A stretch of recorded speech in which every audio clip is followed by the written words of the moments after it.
জামাত ইসলামী বাংলাদেশ কোন আধিপত্যবাদী শক্তির কাছে মাথা নত করেনি। এদেশের জনগণ জেনে গিয়েছে যে জামাতের নেতাকর্মীদের আশেপাশে কোনো পালানোর জায়গা নেই। জামাত ইসলামী বাংলাদেশের কর্মীরা এদেশের জনগণকে সাথে নিয়ে আধিপত্যবাদী শক্তির সকল তৎপরতার সকল চ্যালেঞ্জের মোকাবেলায় বাংলাদেশের স্বাধীনতা সার্বভৌমত্বকে উচ্চকিত করে পৃথিবীর মানচিত্রে বাংলাদেশকে উঁচু করে দাঁড়ানোর জন্য বাংলাদেশ জামাত ইসলামীর কর্মীরা সদা তৎপর। আমাদেরকে কেনা যায় না, আমাদেরকে ভয় দেখিয়ে লাভ নেই। আমাদেরকে যারা ভয় দেখায় তারাই ভয় পেয়ে ভিন্ন দিকে পালিয়ে যায়। আসসালামু আলাইকুম ওয়া রাহমাতুল্লাহি ওয়া বারাকাতুহু।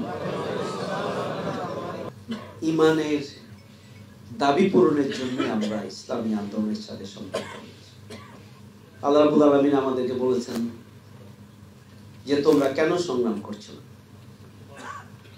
ওমা লাকুম লা তুকাতিলুনা ফি সাবিলিল্লাহি ওয়াল মুস্তাদআফিনা মিনার রিজালি ওয়ান নিসা ওয়াল বিলদানি আল্লাযিনা ইয়াকুলুনা রাব্বানা আখরিজনা মিন হাযিহিল কারিয়াতি যালিমি আহলিহা ওয়াজআল লানা মিন লাদুনকা ওয়ালিয়্যা ওয়াজআল লানা মিন লাদুনকা নাসীরা। তোমরা কেন সংগ্রাম করছো না? অথচ নির্যাতিত আবাল বৃদ্ধ বনিতা আর্তনাদ করছে, হে খোদা, এই অস্বস্তিকর পরিবেশ থেকে আমাদেরকে সরিয়ে নাও এবং আমাদের জন্য একজন পথ প্রদর্শক পাঠাও। এই যে আহাজারি নির্যাতিত নিপীড়িত মানুষের, এই মানুষগুলোকে মুক্তির জন্য তোমরা কেন সংগ্রাম করছো না? এটা কে বলছেন? আল্লাহ রাব্বুল আলামিন। এই জন্যই নিপীড়িত, নির্যাতিত, বিপদগ্রস্ত, ক্ষতিগ্রস্ত মানুষের মুক্তির জন্যই আমরা ইসলামী আন্দোলন করি, আমরা বাংলাদেশ জামাত ইসলামী করি। এটি আমাদের ঈমানের দাবি, এটি আল্লাহর পক্ষ থেকে আমাদের জন্য নির্দেশ। এবং আমরা যারা ঈমানদার দাবি করি, এই নির্দেশের বাইরে আমাদের যাওয়ার কি কোনো সুযোগ আছে? এই নির্দেশের বাইরে আমাদের যাওয়ার সুযোগ নেই। আল্লাহ রাব্বুল আলামিন বলেছেন যে শুধু সুযোগ নেই এতটুকুই না, আল্লাহ বলছেন ওয়াজাহিদু ফিল্লাহি হাক্কা জিহাদ। জিহাদ ফি সাবিলিল্লাহর কাজটিকে, ইসলামী আন্দোলনের কাজটিকে তোমরা হক আদায় করে পালন করো। সুতরাং আপনি দূর থেকে দেখবেন, সমর্থন করবেন, দূর থেকে দেখবেন, নিষ্ক্রিয়তার ভাব দেখাবেন, আপনি আপনার ব্যক্তিগত কাজকে গুরুত্ব দিবেন, পারিবারিক কাজকে গুরুত্ব দিবেন, ব্যবসাকে গুরুত্ব দিবেন, চাকরিকে গুরুত্ব দিবেন, আত্মীয়তাকে গুরুত্ব দিবেন, পরিবার পরিজনকে গুরুত্ব দিবেন। অবশ্যই প্রত্যেকটি নিজ নিজ জায়গায় গুরুত্বপূর্ণ, কিন্তু সবার উপরে আপনাকে একামাতে দ্বীনের কাজটিকে সর্বোচ্চ অগ্রাধিকারের ভিত্তিতে পালন করতে হবে। এখানে যারা দায়িত্বশীল আছে, আমরা দ্বীনকে জীবন উদ্দেশ্য হিসাবে গ্রহণ করেছি। দ্বীন বিজয়ের মধ্য দিয়ে আমরা দুনিয়ার মানুষের মুক্তি চাই। দ্বীন বিজয়ের মধ্য দিয়ে আমরা আমাদের নিজেদেরকে জান্নাতের দিকে নিয়ে যেতে চাই। কারণ আল্লাহ রাব্বুল আলামিন আল্লাহ রাসূলকে যে উদ্দেশ্যে পাঠিয়েছিলেন সেটা কি? লিইউযহিরাহু আলা দ্বীনি কুল্লিহি। সমাজে প্রতিষ্ঠিত সমস্ত জীবন বিধানের উপরে ইসলামকে বিজয় আদর্শ হিসেবে প্রতিষ্ঠার জন্যই রাসূল করিম সাল্লাল্লাহু আলাইহি ওয়াসাল্লামকে পাঠিয়েছিলেন আল্লাহ রাব্বুল আলামিন। আল্লাহ বলছেন ওয়াজাহিদু ফিল্লাহি হাক্কা জিহাদ। জিহাদ ফি সাবিলিল্লাহর কাজটিকে, একামতে দ্বীনের কাজটিকে, দ্বীন প্রতিষ্ঠার কাজটিকে হক আদায় করে বাস্তবায়ন করতে হবে, কার্যকরভাবে ভূমিকা পালন করতে হবে। হক আদায়ের সীমানা কি সে ব্যাপারে আল্লাহ রাব্বুল আলামিন বলে দিয়েছেন, কুল ইন কানা আবাউকুম ওয়া আবনাউকুম ওয়া ইখওয়ানুকুম ওয়া আজওয়াজুকুম ওয়া আসিরাতুকুম ওয়া আমওয়ালুন তারাকতুমুহা ওয়া তিজারাতুন তাকশাউনা কাসাদাহা ওয়া মাসাকিনান তারদাউনা হাব্বা ইলাইকুম মিনাল্লাহি ওয়া রাসূলিহি ওয়া জিহাদিন ফি সাবিলিহি ফাতারাব্বাসু হাত্তা ইয়াতি আল্লাহু বিআমরিহি আল্লাহু লা ইয়াহদিল কাওমাল ফাসিক। খুব কঠিন কথা বলা হয়েছে। আল্লাহ রাব্বুল আলামিন বলেছেন, বলুন হে নবী, তোমাদের পিতা, তোমাদের সন্তান, তোমাদের ভাই, তোমাদের স্ত্রী, তোমাদের আত্মীয় স্বজন, 5 ধরনের সম্পর্কের কথা আল্লাহ বলেছেন।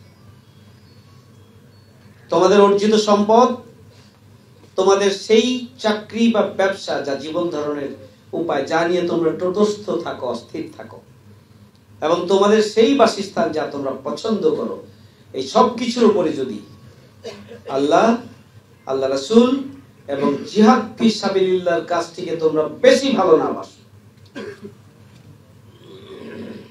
ফাতারাব্বাসু হাত্তা ইয়াতি আল্লাহু বিআমরি, অপেক্ষা করো আল্লাহর আযাবে, আল্লাহর নির্দেশে অপেক্ষা করো। আল্লাহু লা ইয়াহদিল কাওমাল ফাসিকিন, আল্লাহ ফাসিকদেরকে হিদায়াত দান করেন না। প্রকারান্তরে আল্লাহ তাদেরকে ফাসিক বলেছেন, একটু খুব সরাসরি না বলে বলেছেন যে আল্লাহ ফাসিকদেরকে পছন্দ করেন না। অর্থাৎ যারা আল্লাহ, আল্লাহ রাসূল এবং জিহাদ ফি সাবিলিল্লাহর কে বেশি ভালোবাসতে না পারে, ওই 5 ধরনের সম্পর্কের চাইতে, ওই 3 ধরনের সম্পদের চাইতে, অর্থাৎ সবকিছুর উপরে জিহাদ ফি সাবিলিল্লাহর কাজ, ইকামতে দ্বীনের কাজ কে যদি, ইসলামী আন্দোলনের কাজকে যদি আপনি বেশি ভালোবাসতে না পারেন, তাহলে আল্লাহ বলেছেন এরা ফাসিক, ফাসিকদের অন্তর্ভুক্ত। অপেক্ষা করো আল্লাহর আযাবে, অপেক্ষা করো আল্লাহর নির্দেশে। কার কথা এটি? আল্লাহ রাব্বুল আলামিন বলেছেন। সুতরাং আমরা যারা এখানে আছি তাদেরকে আজকে সিদ্ধান্ত নিতে হবে যে আমরা ঈমানের দাবি পূরণের জন্য আমরা হক আদায় করে সবকিছুর উপরে আমরা আমাদের প্রিয় কাফেলার কাজটিকে অগ্রাধিকারের ভিত্তিতে আমরা পালন করব ইনশাআল্লাহ। আমাদের সমাজে ইসলাম সম্পর্কে একটি ভুল ধারণা, ইসলাম একটা ধর্ম, জামাত ইসলামী বাংলাদেশ একটা ধর্মভিত্তিক রাজনীতি করে, কিন্তু বাংলাদেশ জামাত ইসলামী ইসলামী সমাজ বিনির্মাণ করতে চায়, যে সমাজ বিনির্মাণের জন্য আল্লাহ রাসূল সাল্লাল্লাহু আলাইহি সাল্লামকে আল্লাহ পৃথিবীতে পাঠিয়েছিলেন। যে আয়াত আমি বলেছি, লিউজহিরাহু আলা দীনি কুল্লি, সমাজে প্রতিষ্ঠিত সমস্ত জীবন বিধানের উপর ইসলামকে বিজয়ী আদর্শ হিসেবে প্রতিষ্ঠার জন্যই আল্লাহ রাসূল সাল্লাল্লাহু আলাইহি সাল্লামকে পাঠানো হয়েছিল। এবং ইসলাম হচ্ছে পূর্ণাঙ্গ জীবন বিধান। ইন্নাদ দীনা ইনদাল্লাহিল ইসলাম, আল্লাহর কাছে গ্রহণযোগ্য একমাত্র জীবন বিধানের নাম হচ্ছে ইসলাম। ইসলাম হচ্ছে পরিপূর্ণ, Islam is the complete code of life. বিদায় হজের সময় যে আয়াত নাজিল হয়েছিল, আল ইয়াউমা আকমালতু লাকুম দীনাকুম ওয়া আতমামতু আলাইকুম নি'মাতি ওয়া রাদিতু লাকুমুল ইসলাম দীনান, ইসলামকে পরিপূর্ণ করে দিলাম, ইসলামকে তোমাদের জন্য নিয়ামত স্বরূপ দিলাম। কে ঘোষণা দিয়েছে? ইসলাম পরিপূর্ণ, ইসলাম আল্লাহর কাছে একমাত্র গ্রহণযোগ্য, এবং আল্লাহর পক্ষ থেকে ইসলাম হচ্ছে নিয়ামত আমাদের জন্য, মানুষের জন্য, বিশ্ব মানবতার জন্য। ইসলাম আংশিকভাবে পালন করার কোনো সুযোগ রাখে নাই। আল্লাহ রাব্বুল আলামিন বলেছেন, উদখুলু ফিস সিলমি কাফা, পরিপূর্ণরূপে দাখিল হও ইসলামের মধ্যে, পরিপূর্ণরূপে। আফা তুমিনুনা বিবাদিল কিতাবি ওয়া তাকফুরুনা বিবাদ, তোমরা কি কোরআনের একটি অংশ পালন করবে আরেকটি করবে না? এটি আল্লাহর কাছে গ্রহণযোগ্য নয়। যারা এটি করবেন তারা কি হবে? ক্ষতির মধ্যে নিমজ্জিত হবে। ওয়ামান ইয়াবতাগি গায়রাল ইসলামি দীনান ফালা ইউকবালা মিনহু, ইসলাম ছাড়া অন্য কোন জীবন বিধান আল্লাহর কাছে গ্রহণযোগ্য নয়। একজন ঈমানদার কোন মানব রচিত মতবাদের অনুসারী হতে পারে না, পারে না এবং পারে না, কোন সুযোগই নেই। আমরা ঈমানদাররা আমরা মানব রচিত মতবাদের পিছনে ছুটছি, কেউ জাতীয়তাবাদের পিছনে ছুটছি, কেউ সমাজতন্ত্রের পিছনে ছুটছি, কেউ পুঁজিবাদের পিছনে ছুটছি, আমরা কেউ ধর্ম নিরপেক্ষতাবাদের পিছনে ছুটছি, আর হয়তোবা মসজিদের সামান্যের কাতারে হয়তো আমার জায়নামাজ পড়া থাকছে শুক্রবারের দিন। আমি প্রতিদিন ইহদিনাস সিরাতাল মুস্তাকিম বলছি, সরল সঠিক পথে পরিচালনার জন্য দোয়া করছি, সূরা ফাতিহা পাঠ করছি। অন্যদিকে আল্লাহর নির্দেশের সাথে সাংঘর্ষিক মতবাদের দিকে আমি ধাবিত হচ্ছি, দাবি করছি যে আমিও মুসলিম। এই দাবির সাথে কোরআনের যে নির্দেশনা, আল্লাহর যে নির্দেশনা পূর্ণাঙ্গ রূপে সাংঘর্ষিক। কিন্তু আমরা মনে করি ব্যক্তিগত জীবনে ইসলামকে পালন করলেই ইসলামের দাবি আদায় হয়ে গেল। আমি নামাজ পড়বো, আমি রোজা রাখবো, আমি হজ আদায় করব, আমি যাকাত দেব, আমি মুসলিম হয়ে গেলাম। আপনি সবটা করবেন এই জন্যই যে ইসলামী সমাজকে সুন্দর মতো পরিচালনার জন্য আপনি যোগ্যতা অর্জন করবেন। আপনি এই জন্য এগুলো পালন করবেন। এগুলো হচ্ছে ট্রেনিং, আপনার শারীরিক ট্রেনিং, আপনার মানসিক ট্রেনিং, আপনার হচ্ছে নাফসের সংশোধনের ট্রেনিং, আপনার ঐক্যবদ্ধতার ট্রেনিং। এই সমস্ত ট্রেনিং নিয়েই দিনকে বিজয় আদর্শ হিসেবে প্রতিষ্ঠিত করা আর ইসলামী সমাজকে, রাষ্ট্রকে পরিচালনার জন্য যোগ্যতা অর্জন করার জন্যই এই সমস্ত মৌলিক ইবাদত এবং বন্দেগীর মাধ্যমে নিজেকে প্রস্তুত করতে হবে।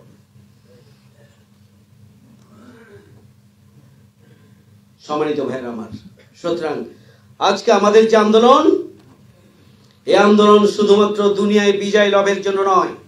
যদি আল্লাহ বলেছেন যে তোমাদেরকে কি এমন একটা ব্যবসার কথা বলবো না যে ব্যবসাটি তোমাদেরকে পীড়াদায়ক আযাব থেকে মুক্তি দিবে, ব্যবসাটা হচ্ছে তোমরা কি করবে?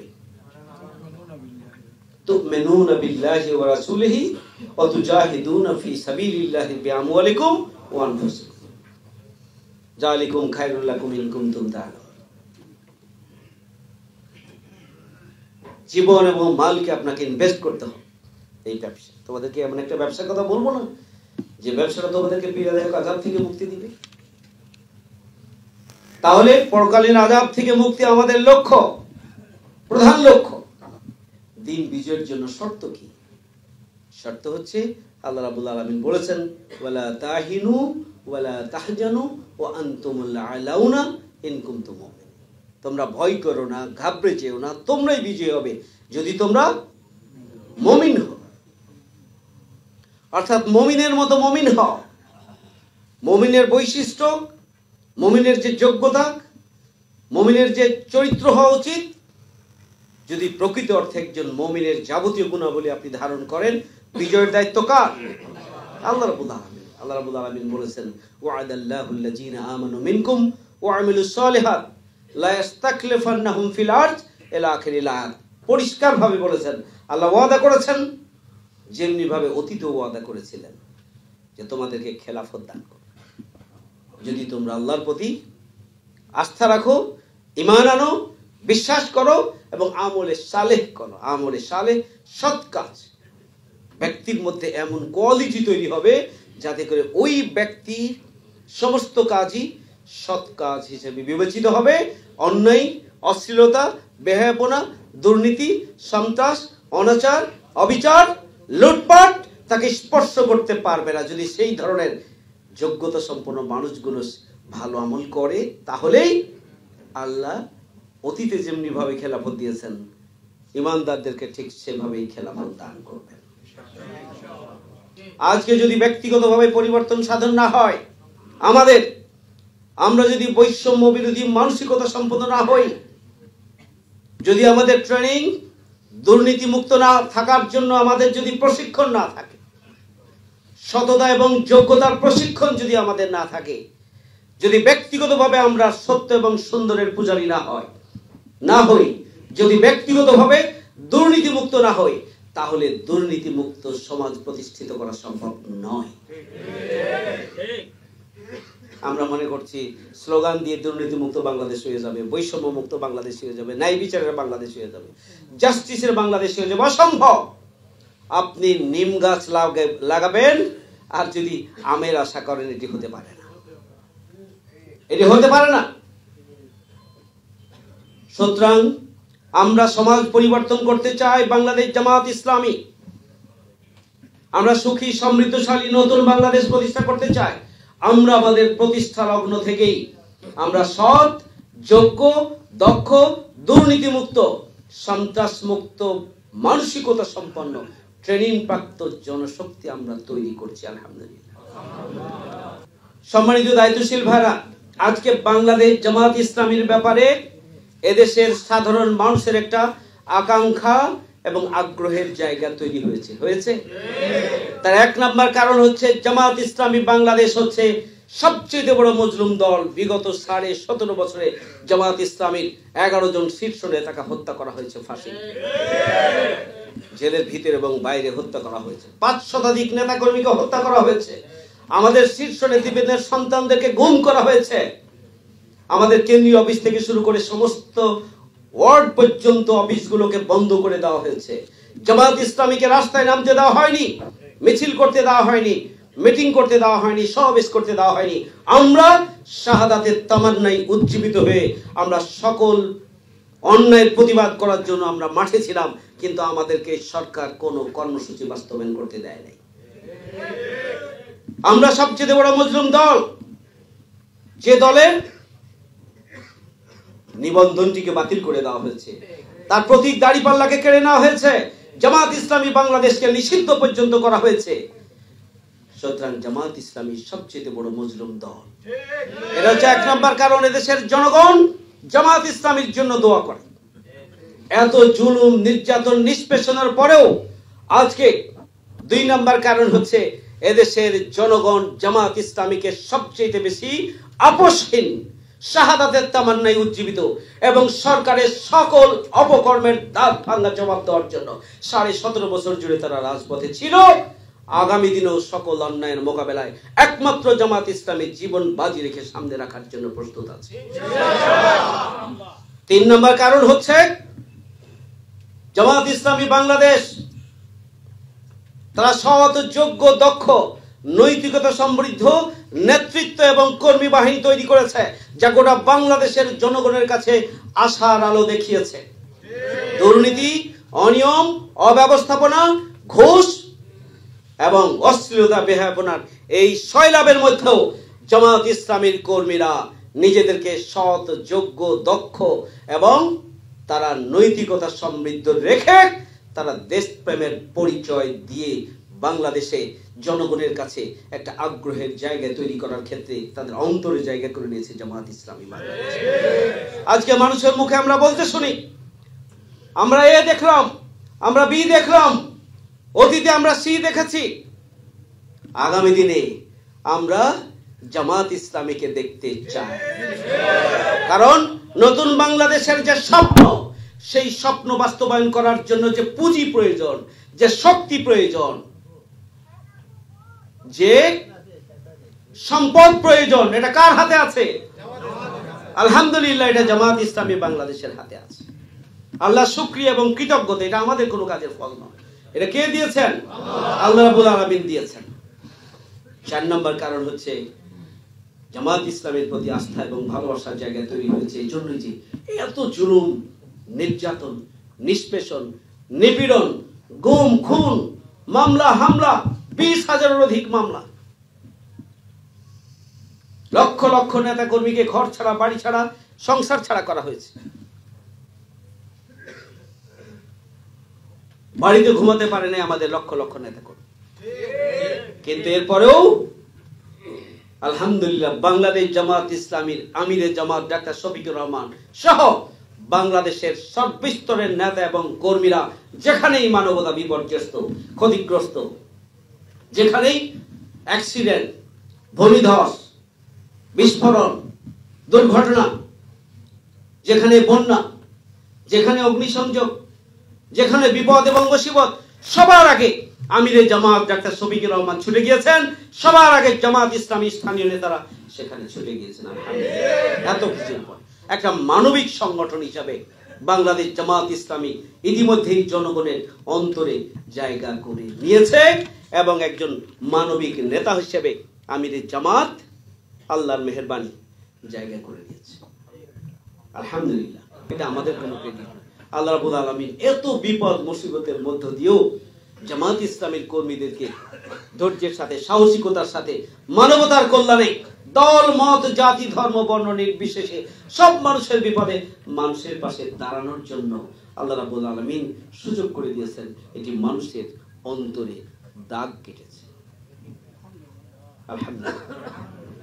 5 নম্বর বিষয় হচ্ছে, সম্মানিত ভাইয়ের আমার, জামাত ইসলামী বাংলাদেশ কোন আধিপত্যবাদী শক্তির কাছে মাথা নত করেনি। জামাত ইসলামী বাংলাদেশ, এদেশের জনগণ জেনে গিয়েছে যে জামাতের নেতা কর্মীদের আশেপাশে কোনো পালানোর জায়গা নেই। জামাত ইসলামী বাংলাদেশের কর্মীরা এদেশের জনগণকে সাথে নিয়ে আধিপত্যবাদী শক্তির সকল তৎপরতার, সকল চ্যালেঞ্জের মোকাবেলায় বাংলাদেশের স্বাধীনতা, সার্বভৌমত্বকে উচ্চকিত করে পৃথিবীর মানচিত্রে বাংলাদেশকে উঁচু করে দাঁড়ানোর জন্য বাংলাদেশ জামাত ইসলামীর কর্মীরা সদা তৎপর। আমাদেরকে কেনা যায় না, আমাদেরকে ভয় দেখিয়ে লাভ নেই। আমাদেরকে যারা ভয় দেখায় তারাই ভয় পেয়ে ভিন্ন দিকে পালিয়ে যায়। সম্মানিত ভাইয়েরা আমার, সুতরাং আগামী দিনে এই যে জন আকাঙ্ক্ষা, জামাতের ব্যাপারে যে আগ্রহ এবং ভালোবাসা, মানুষের অন্তরে জামাতের ব্যাপারে যে ইতিবাচক একটি ধারণা তৈরি হয়েছে, জামাতের বিরুদ্ধে অনেক অপপ্রচার, এরা নারীদেরকে ঘরে ঢুকিয়ে দিবে, এরা অমুসলিমদের বিরুদ্ধে অমুসলিমদের ধর্ম চর্চা করার সুযোগ দিবে না, এগুলা মিথ্যা কথা, এটা অপপ্রচার, এটা বিভ্রান্তি তৈরির জন্য। জামাত ইসলামী আগামী দিনে যদি ইসলামী ওয়েলফেয়ার স্টেট প্রতিষ্ঠিত করতে পারে, তাহলে নারীরা মর্যাদা পাবে, তাদের নারীদের সম্মান এবং মর্যাদা সুরক্ষিত হবে, নারীরা তাদের অধিকার ফিরিয়ে পাবে। নারীদেরকে পণ্য হিসাবে ব্যবহার করে যারা বাণিজ্য করে তারা দূরে সরে যাবে এবং নারীরা তাদের যথাযথ সম্মান এবং মর্যাদায় অধিষ্ঠিত হবে। ভিন্ন ধর্মাবলম্বী যারা রয়েছে, ইসলামী সমাজ যদি প্রতিষ্ঠিত হয়, তাহলে ভিন্ন ধর্মাবলম্বী ভাই এবং বোনেরা তাদের নিরাপত্তা পাবে, তাদের ধর্মীয় নিরাপত্তা পাবে, তাদের ধর্ম উপাসনালয়গুলোর সুরক্ষার ব্যবস্থা হবে এবং রাষ্ট্রের পৃষ্ঠপোষকতায় তাদের ধর্মীয় কার্যক্রম পরিচালনার জন্য তারা সুযোগ পাবে। আর ভিন্ন ধর্মাবলম্বী মানুষগুলো সব সময় নাগরিক দিক থেকে অন্যদিকে সাংবিধানিকভাবে তাদের যে অধিকার, সম্মান এবং মর্যাদা, সেটি তারা পুরোপুরি বুঝিয়ে পাবে। আমরা বিশ্বাস করি, আমাদের আমির জামাত বলেছেন যে আমরা সংখ্যা লঘু এবং সংখ্যা গরু, আমরা এ কথায় বিশ্বাস করি না। আমরা মনে করি বাংলাদেশের নাগরিক, বাংলাদেশের দল মত ধর্ম বর্ণ নির্বিশেষে বাংলাদেশের মানুষ হিসাবে আমাদের নাগরিক অধিকার সমান, সাংবিধানিক অধিকার হচ্ছে সমান। সুতরাং সেই অধিকার তারা পাবেন যদি ইসলামী সমাজ প্রতিষ্ঠিত হয়। এই জন্য বিভ্রান্তির ব্যাপারে আমাদেরকে সজাগ এবং সচেতন থাকতে হবে। অপপ্রচার অবরোধনের জন্য নিজেদেরকে সত্যের সাক্ষ্য হিসেবে নিজেকে উপস্থাপন করতে হবে, নিজেদের জ্ঞানগত দক্ষতা, যোগ্যতা বাড়াতে হবে এবং মানুষের কাছে ইসলামের আদর্শিক সৌন্দর্যকে আমাদেরকে পৌঁছে দিতে হবে। সম্মানিত ভাইয়েরা আমার, আমি যদি বলছিলাম এই যে জামাত ইসলামের ব্যাপারে আগ্রহ এবং আকাঙ্ক্ষার জায়গা তৈরি হয়েছে, এই আগ্রহটিকে কাজে লাগিয়ে আগামী দিনে সুখী, সমৃদ্ধশালী, বসবাসযোগ্য নতুন বাংলাদেশ প্রতিষ্ঠার জন্য অতীতের চাইতেও 10 গুণ সময়, শ্রম, মেধা, প্রতিভা, শক্তি, সামর্থ্য সবটুকুকে কাজে লাগিয়ে আমরা নতুন বাংলাদেশ বিনির্মাণের জন্য আমরা ভূমিকা পালন করবো ইনশাআল্লাহ। আর শাহজাহানপুর পশ্চিম থেকেই আগামী দিনে সেই নতুন বাংলাদেশ বিনির্মাণের আমরা বিপ্লবের সূচনা করবো ইনশাআল্লাহ। সেই প্রত্যাশা ব্যক্ত করে সবাইকে ধন্যবাদ জানিয়ে আমার কথা এখানে শেষ করছি। আপনারা ভালো থাকবেন।